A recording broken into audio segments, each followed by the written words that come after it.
Hi friends, అందరికీ నమస్తే.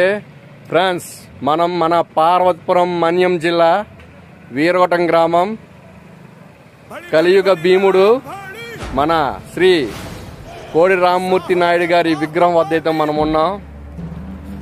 ఆనాడు ఒక ఏనుగును కూడా తన ఛాతి మీద ఎక్కించుకున్న బలవంతుడు మన కోడి రామ్మూర్తి నాయుడు గారు. ఈ జనరేషన్లో అలాంటి బలవంతుడైతే ఎవరు లేరమ్మా. అంతటి బలం కావాలంటే చాలా కష్టం. ఒక బాడీ బిల్డర్గా తయారవ్వాలంటే ప్రతి ఒక్కరు ఒక ప్రోటీన్స్, స్టెరాయిడ్స్ యూజ్ చేస్తున్నారు తప్ప నేచురల్ ఫుడ్తో ఇంతటి బలవంతుడైతే మట్టుగా ఈ జనరేషన్లో ఎవరూ లేరు. ఫ్రెండ్స్, మన పార్వతీపురం మన్యం జిల్లా వీరవటం బాహుబలి కోడి రామ్మూర్తి నాయుడు గారి కోసం ఈ తరం వారు తప్పకుండా తెలుసుకోవాలి. మన భారతీయ బలవంతుడు, బాడీ బిల్డర్, మల్ల యోధుడు, కలియుగ భీముడు కోడి రామ్మూర్తి గారు ఉక్కు గొలుసును సైతం ముక్కలు చేసేవారు. రైలు ఇంజిన్ కూడా ఆపేసేవారు. ఏనుగును తన ఛాతీ మీద ఎక్కించుకునేవారంట.